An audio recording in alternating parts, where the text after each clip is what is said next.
Iran যুদ্ধে ট্রাম্পের ক্ষমতা সীমিত করার পদক্ষেপ সিনেটে ব্যর্থ। ইরানে চলমান যুদ্ধ ৮ সপ্তাহ স্থায়ী হতে পারে, ইঙ্গিত মার্কিন প্রতিরক্ষা মন্ত্রীর। এবং পরিবর্তনের আশায় আজ সাধারণ নির্বাচনে ভোট দিচ্ছেন নেপালিরা।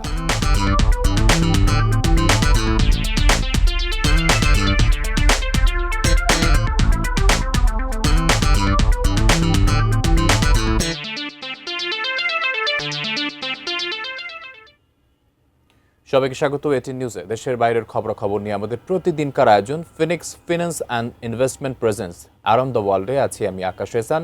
শুনছিলেন সংবাদ শিরোনাম। প্রথমে ইরান প্রসঙ্গ। ইরানে যুদ্ধের ব্যাপারে মার্কিন প্রেসিডেন্ট ডোনাল্ড ট্রাম্পের ক্ষমতা সীমিত করার পদক্ষেপ সিনেটে ব্যর্থ হয়েছে। এদিকে ইরান ও লেবাননে হামলা জোরদার করেছে যুক্তরাষ্ট্র ও ইসরায়েল। তেহরানের সামরিক স্থাপনা লক্ষ্য করে হামলা চালাচ্ছে ইসরায়েল। যৌথ হামলার জবাবে মধ্যপ্রাচ্যে যুক্তরাষ্ট্রের মিত্র দেশগুলোতে ক্ষেপণাস্ত্র ও ড্রোন ছুটছে ইরান। পাল্টাপাল্টি হামলায় যুদ্ধের তীব্রতা বাড়ছে। ইরানে নিহতের সংখ্যা এরই মধ্যে 1000 ছাড়িয়েছে। যুক্তরাষ্ট্র ও ইসরায়েলের হামলার প্রতিক্রিয়ায় মধ্যপ্রাচ্যে যুক্তরাষ্ট্রের মিত্র দেশগুলোতে ক্ষেপণাস্ত্র ও ড্রোন হামলা চালাচ্ছে ইরান। মধ্যপ্রাচ্যের 12টি দেশে যুদ্ধ ছড়িয়ে পড়েছে। মধ্যপ্রাচ্য জুড়ে মার্কিন সামরিক বেসামরিক স্থাপনা লক্ষ্য করে ইরানের হামলা, ইরানের বিপ্লবী বাহিনী আইআরজিসির হরমুজ প্রণালীর নিয়ন্ত্রণ নেওয়া সহ পুরো অঞ্চল জুড়ে দেখা দেওয়া অস্থিরতা যুক্তরাষ্ট্রের এ যুদ্ধে জড়ানো নিয়ে প্রশ্ন তৈরি করেছে। এ নিয়ে নিজ দেশে বিরোধিতার মুখে পড়েছে মার্কিন প্রেসিডেন্ট ডোনাল্ড ট্রাম্পের প্রশাসন। ইরানে অপারেশন এপিক ফিউরি নামে যুক্তরাষ্ট্রের এই অভিযানে 50,000-এর বেশি মার্কিন সেনা, 2টি বিমানবাহী রণতরী ও বোমারু বিমান অংশ নিচ্ছে। কিন্তু ইরানের পাল্টা হামলার কারণে সৃষ্ট পরিস্থিতিতে মার্কিন প্রশাসনকে নতুন করে যুদ্ধের কৌশল নিয়ে ভাবতে হচ্ছে। যুদ্ধ শুরুর পর থেকে ইরানের 1.5 শতাধিক শহরে হামলা চালিয়েছে যুক্তরাষ্ট্র ও ইসরায়েল। সবচেয়ে বেশি হামলা হয়েছে রাজধানী তেহরানে। গত মঙ্গলবার রাত থেকে বুধবার দিনভর শহরটিতে দফায় দফায় বিস্ফোরণ ঘটেছে। বুধবার তেহরানে কয়েক ডজন সামরিক লক্ষ্যবস্তুতে হামলা চালিয়েছে ইসরায়েল। এদিকে লেবাননে বিমান হামলার পাশাপাশি স্থল অভিযান শুরু করেছে ইসরায়েল। ইসরায়েলি বাহিনী সীমান্ত থেকে 6 কিলোমিটার ভেতরে খিয়াম শহরে প্রবেশ করেছে। সেখানে ইসরায়েলি সেনাদের সঙ্গে হিজবুল্লাহর যোদ্ধারা লড়াই করছেন। গতকাল লেবাননের রাজধানী বৈরুত সহ দেশটির বিভিন্ন অঞ্চলে ব্যাপক বিমান হামলা চালিয়েছে ইসরায়েল। এদিন বৈরুতের কাছে হেজমিয়া এলাকায় একটি হোটেলে হামলা হয়। এ নিয়ে বুধবার পর্যন্ত দেশটিতে ইসরায়েলের হামলায় 72 জন নিহত ও 437 জন আহত হয়েছেন। অবকাঠামোগত ক্ষয়ক্ষতির পাশাপাশি ঘরবাড়ি ছেড়ে পালাচ্ছে বহু মানুষ। যুক্তরাষ্ট্র ও ইসরায়েলের হামলার প্রতিক্রিয়ায় মধ্যপ্রাচ্যে যুক্তরাষ্ট্রের বিভিন্ন সামরিক ঘাঁটিতে ক্ষেপণাস্ত্র ও ড্রোন হামলা চালাচ্ছে ইরান। মধ্যপ্রাচ্যে যুক্তরাষ্ট্রের 8টি স্থায়ী ঘাঁটিসহ মোট 19টি স্থানে ঘাঁটি রয়েছে। এখন পর্যন্ত 11টি স্থাপনায় আঘাত আনতে সক্ষম হয়েছে ইরান। মার্কিন স্থাপনা ছাড়াও মধ্যপ্রাচ্যের বিভিন্ন দেশে হামলা চালাচ্ছে ইরান। এদিকে হিজবুল্লাহও ইসরায়েলের বিভিন্ন স্থাপনা লক্ষ্য করে হামলা চালিয়ে যাচ্ছে। Sheikh Abdus Salam, desk report, ATN news. এদিকে রাজধানী রিয়াদের কাছে ইরানের ছোড়া 9 ক্রুজ মিসাইল ভূপাতিত করেছে সৌদি আরব। রিয়াদে পৌঁছানোর আগেই আল খার্জ শহরে মিসাইলগুলো ভূপাতিত করা হয়।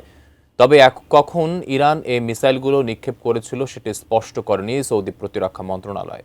সৌদিতে অবস্থিত মার্কিন অবকাঠামো লক্ষ্য করে একাধিকবার হামলা চালিয়েছে তেহরান। এর মধ্যে রিয়াদে অবস্থিত মার্কিন দূতাবাস লক্ষ্য করেও হামলা চালানো হয়।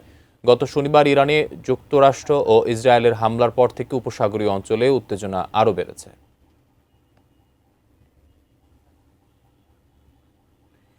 ইরানের সঙ্গে চলমান যুক্তরাষ্ট্র ও ইসরায়েলের যৌথ যুদ্ধ সর্বোচ্চ 8 সপ্তাহ স্থায়ী হতে পারে, ইঙ্গিত দিয়েছেন মার্কিন প্রতিরক্ষা মন্ত্রী পিট হেগসেথ। বুধবার মার্কিন প্রতিরক্ষা মন্ত্রণালয়ের সদর দপ্তর পেন্টাগনে আয়োজিত সংবাদ সম্মেলনে তিনি এ মন্তব্য করেন। সাংবাদিকদের এক প্রশ্নের জবাবে হেগসেথ বলেন, এ যুদ্ধ 4 সপ্তাহ, 6 কিংবা 8 সপ্তাহ স্থায়ী হতে পারে, এমনকি 3 সপ্তাহ ধরেও চলতে পারে। যুদ্ধে যুক্তরাষ্ট্রের গতি কেমন হবে তা নির্ধারণ করা হয়েছে। সেই অনুযায়ী এখন পর্যন্ত সবকিছু চলছে। শত্রু ভারসাম্যহীন অবস্থায় আছে, তাদেরকে এই অবস্থাতেই রাখা হবে। এর আগে যুদ্ধের তৃতীয় দিন 2 মার্চ মার্কিন প্রেসিডেন্ট ডোনাল্ড ট্রাম্প সাংবাদিকদের বলেছিলেন ইরানের যুদ্ধ 4 সপ্তাহ স্থায়ী হবে। জেনজি অভ্যুত্থানের পর নেপালে প্রথম সাধারণ নির্বাচনের ভোট গ্রহণ চলছে। স্থানীয় সময় সকাল 7টায় আনুষ্ঠানিক ভোট গ্রহণ শুরু হয়েছে, চলবে বিকেল 5টা পর্যন্ত। নেপালের পার্লামেন্টের দুকক্ষের নিম্নকক্ষ হাউস অব রিপ্রেজেন্টেটিভসে নির্বাচনে অংশ নিতে প্রায় 1,90,00,000 ভোটার নিবন্ধিত রয়েছেন। এর মধ্যে প্রথমবার ভোটার অন্তর্ভুক্ত রয়েছে প্রায় 8 লাখ। নেপালের 3 কোটি জনসংখ্যার মধ্যে প্রায় 1,90,00,000 মানুষ এই নির্বাচনে ভোট দেওয়ার যোগ্য। 275 সদস্যের পার্লামেন্টের 165 জন সরাসরি এবং 110 জন সমানুপাতিক প্রতিনিধিত্বের ভিত্তিতে নির্বাচিত হবেন।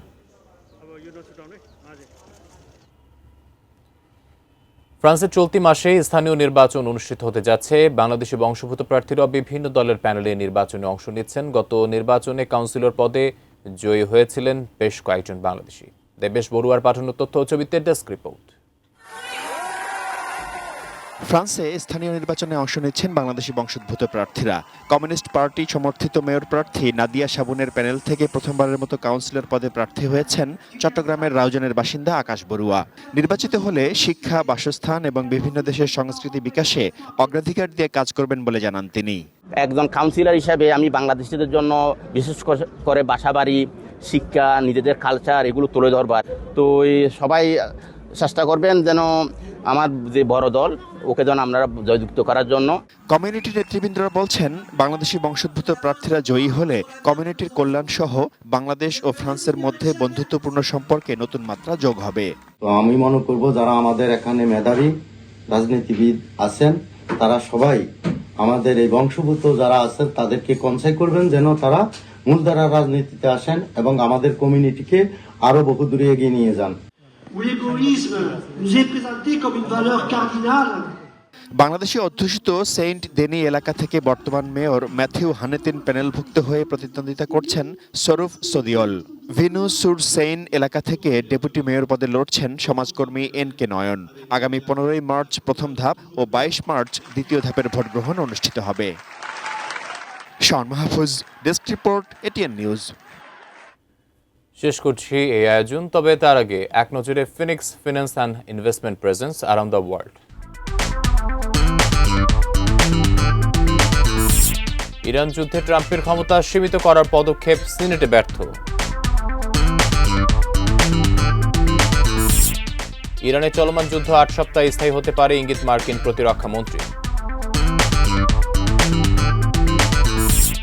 এবং পরিবর্তনের আশায় আজ সাধারণ নির্বাচনে ভোট দিচ্ছেন নেপালিরা।